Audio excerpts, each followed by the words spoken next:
Right now on Good Day Charlotte, it's a decision that's been up in the air for weeks now. When will CMS students head back into the classrooms? That's something we may find out later today at a special board meeting. In less than 2 hours, doors will be open at NASCAR Hall of Fame, but it won't look the same when you walk in. Our Amber Roberts is giving us a live report on what you can expect to see. And a historic civil suit settlement. Breonna Taylor's family getting $12 million from the city of Louisville, Kentucky. This 6 months after police shot and killed her in her own home, but her mom says they cannot lose sight of the real issue. Her beautiful spirit and personality is working through all of us on the ground. So please continue to say her name, Breonna Taylor. The new police reforms now being brought down on the Louisville Police Department. And Hurricane Sally has made landfall. Powerful winds and rain devastating parts of Alabama. Look at these pictures out of Orange Beach. This is exclusive video here to Fox 46. Those overturned boats and all the heavy debris on the roads. Sally now a Category 2 storm. We've got a live report from Mobile on the latest conditions coming up. Our Nick Coaster also tracking the path for you all morning long as Good Day Charlotte on Fox 46 at 8 starts right now. Good morning. You're watching Fox 46. Good Day Charlotte. Welcome in. Wonderful to have you with us here this Wednesday morning on Good Day Charlotte. I'm Paige Failing. I'm Brigida Mack. Thanks for being here. Good morning, everyone. Jason Harper here with you as well. We'll get to Chuck roads and traffic in just a bit.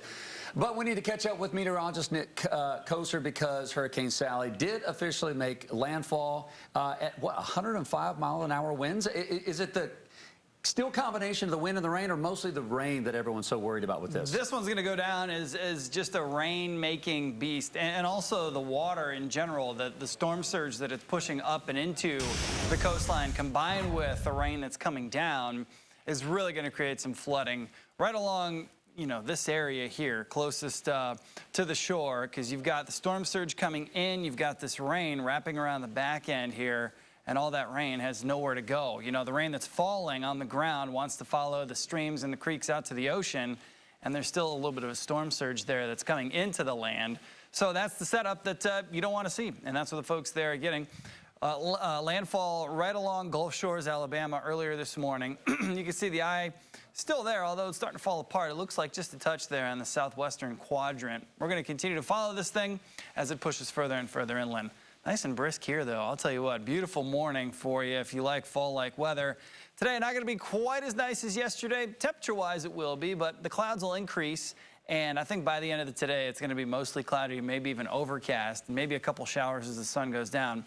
Tomorrow's the big day. Tomorrow is Sally Day around here, where the heavy rain is in from almost sunup to sundown, as the remnants of Sally will track to our south and throw a heck of a lot of moisture our way. We'll talk about how much you can expect in your neighborhood coming up in a bit. For now, let's get it back over to Paige Failing. Right now, South Carolina environmental experts are urging owners and operators of reservoirs to be prepared to handle potentially heavy rainfall as Hurricane Sally barrels down. They want them to lower dam levels and clear trash and debris from spillways.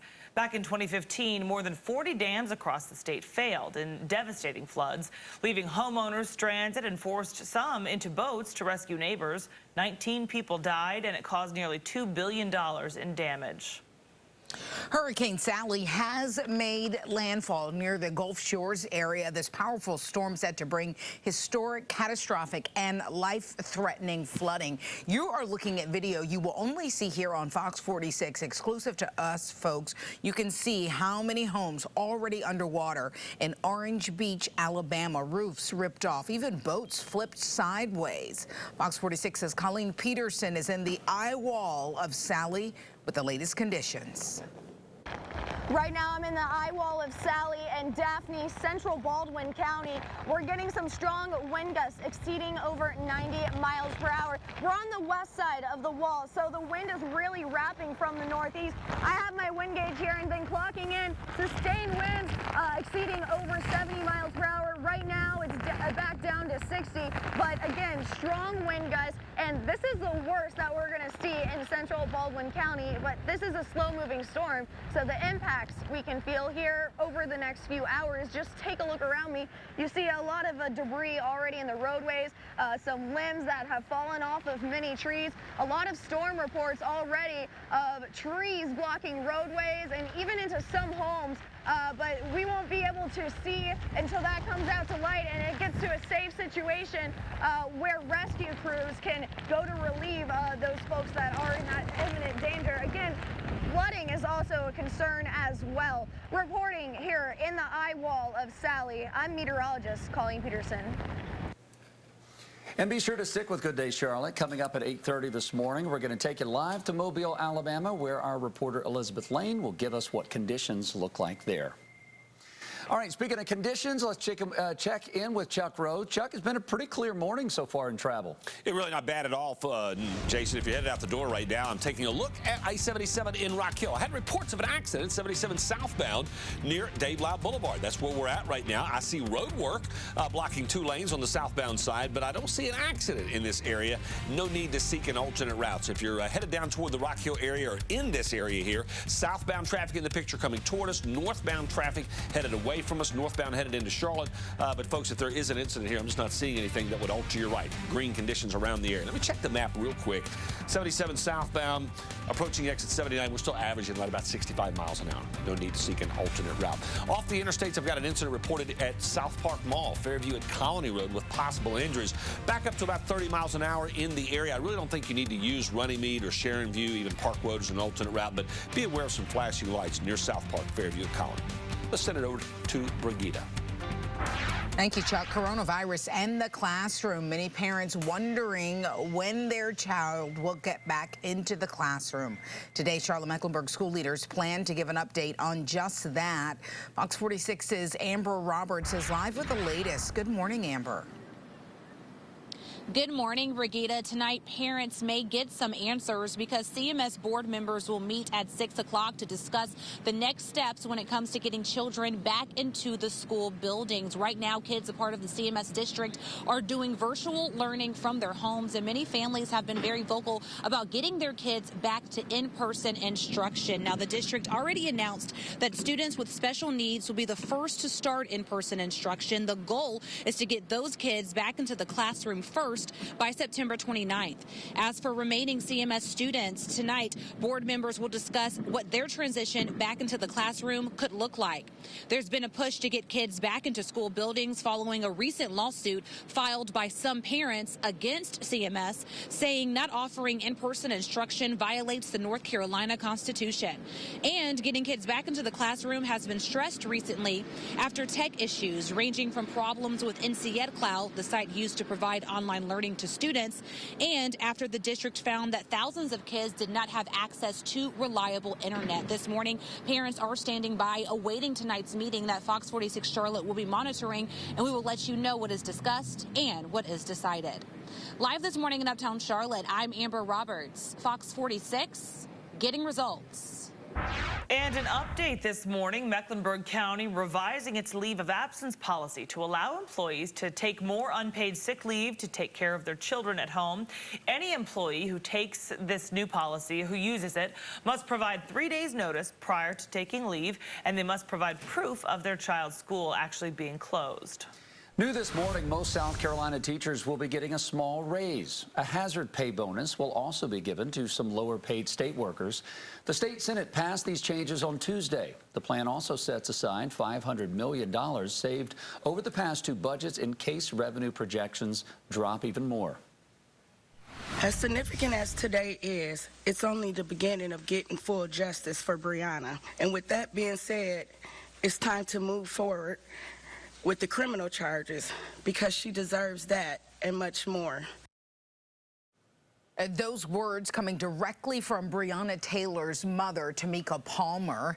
Taylor, of course, the young EMT shot and killed back in March by police in her own home as they served a no-knock warrant. Her family now getting that historic civil suit settlement from the city of Louisville in the amount of $12 million. This happened some 6 months after her death. New at 8, the very community she grew up in now wants to honor her. Fox 46's Jacqueline Francis has more on the push to change a popular street name in Grand Rapids, Michigan. In her hometown of Grand Rapids, Breonna Taylor's legacy lives on, from murals to marches.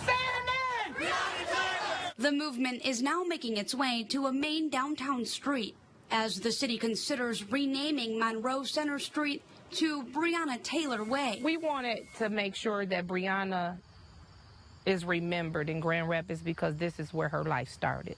As Grand Rapids city leaders discussed the possibility during a meeting today, her death has ignited a movement. Louisville leaders were making a historic announcement of their own. The city agreeing to pay Taylor's family $12 million and implement a number of police reforms as a settlement in the family's wrongful death lawsuit. This comes more than 6 months after 26-year-old Taylor was shot and killed in her own home during a police raid in Louisville. Taylor's cousin, Tawana Gordon, who still lives in Grand Rapids, says in this case, money talks, seeing the settlement as the city's way of admitting defeat. All it does is tell us that they're admitting non-verbally that they could have either prevented her death or they caused it. And now we know we're never going to get them to outright admit it, but the money says that. But to Taylor's family, especially her mother, no sum of money will amount to their loss. Does she want $12 million? No, she would like her daughter to still be here. Along with the largest settlement ever paid by Louisville police, many changes are coming now to the police department as well. Those include an early action warning system now to identify officers with red flags, mandatory body camera counting from 2 officers of all currency seizures, mandatory written approval of SWAT matrices before search warrants are executed, and encouraging officers to do at least 2 paid hours a week of community service in the communities they serve. Happening today, a bipartisan bill will be introduced on Capitol Hill that will change how the military investigates sexual assault and harassment. The bill is called the I Am Vanessa Guillen Act. It's named after the Fort Hood soldier who disappeared earlier this year and was later found murdered. The bill calls for a special prosecutor to investigate allegations of sexual abuse instead of the chain of command. Victims would also be able to be compensated. The bill expands on legislation signed into law last year that lets active duty soldiers file claims for negligent medical care.